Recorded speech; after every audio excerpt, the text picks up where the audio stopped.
wanted to give you this hot take on a recent interview I came across that's a wonderful example of a really poor interview.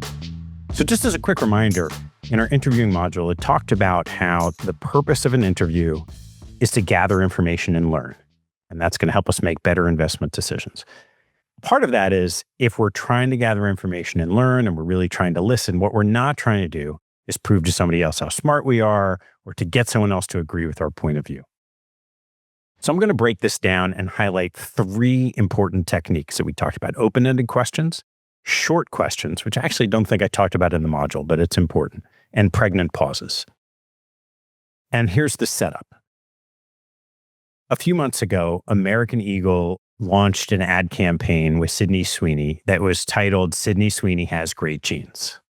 And it was a pun, genes, the blue jeans with the J, and genes, her genetic code with the G, as someone who's a very beautiful actress.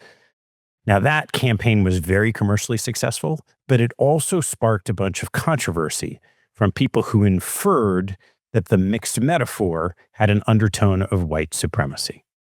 Last week, a journalist at GQ interviewed Sydney about it. Here's a clip of the interview. The criticism of the content, which was basically that maybe specifically in this political climate, like white people shouldn't joke about genetic superiority. Like that was kind of like the criticism, broadly speaking. And since you are talking about this, I just wanted to give you an opportunity to talk about that specifically. I think that when I have an issue that I want to speak about, people will hear. In the interviewing module, I shared this slide about tips for asking good questions. So there's openers and labels, avoiding compound questions, and the Columbo question. And for this one, we're going to talk about openers. Great questions start with how, what, or why. Starting with that just invites the person you're interviewing to expand on their views. So let's have another listen to the interviewer's question. The criticism of the content, which was basically that maybe specifically in this political climate, like white people shouldn't joke about genetic superiority. Like that was kind of like the criticism, broadly speaking. And since you are talking about this, I just wanted to give you an opportunity to talk about that specifically. That's a textbook example of a bad question. The interviewer asks some form of, "Don't you think that?" To which Sydney replies, "No." That's the end of the story. She didn't gather any information and she didn't learn a thing.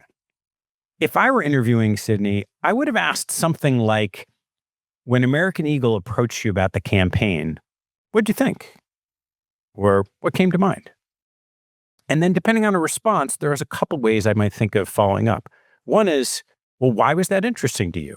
And that's a version of the Toyota 5 whys, where if you can ask the question why 5 times, you'll get to the bottom of a topic.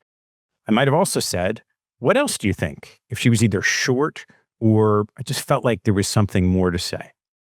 The next, I might have just paraphrased what she said. That's the technique of mirroring. And then lastly, if she completed a thought, I might have said something like, what concerns came to mind? You're trying to do that in a gentle way to introduce the other side of the argument. Now, Sydney might not have addressed the backlash at all, but either way, we would have learned something other than the fact that she's really good at deflecting questions. Next, I want to turn to short questions. You might have noticed that the interviewer's question lasted 18 seconds. This is a 27-second clip. She talked for 2/3 of the time. As a rule of thumb, you want to try to talk, call it 10 to 15% of the time, not 2/3. That's not quite fair to say she's a bad interviewer just based on that. So I went back and listened to the whole interview and tried to count it up. And it turned out in what was about a 19-minute interview, she talked just under half the time. And more importantly, every time she tried to broach something that was a slightly sensitive topic, she rambled on and asked a particularly long question. So not something we want to do. Lastly, I want to touch on speech patterns and particularly the pregnant pause. So I'm going to go back and share my screen again.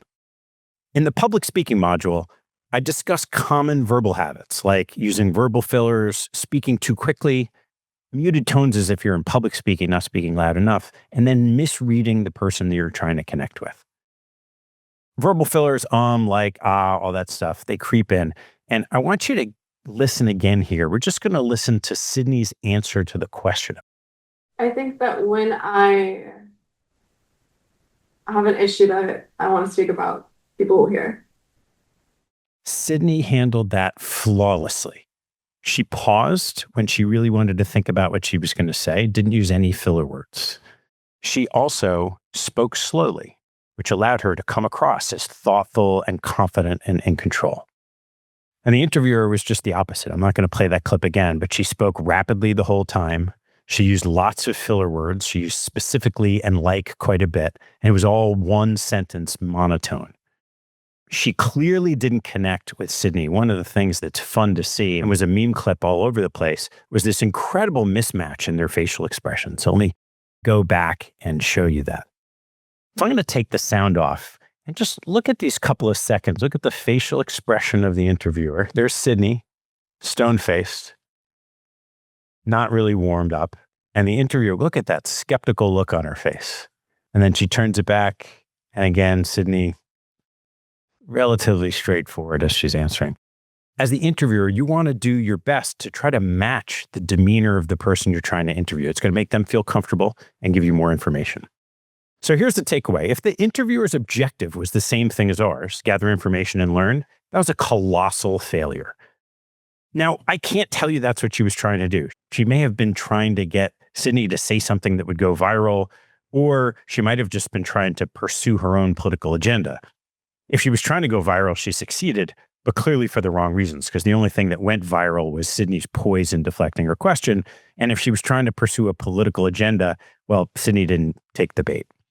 So in summary, just want to remind you to think about asking open-ended questions like how, what, or why. Ask short questions. Don't ramble on and on trying to get to your point. And if you need to, take a moment to pause rather than fill the space with fillers. Hope you enjoyed this. We'll be back with more.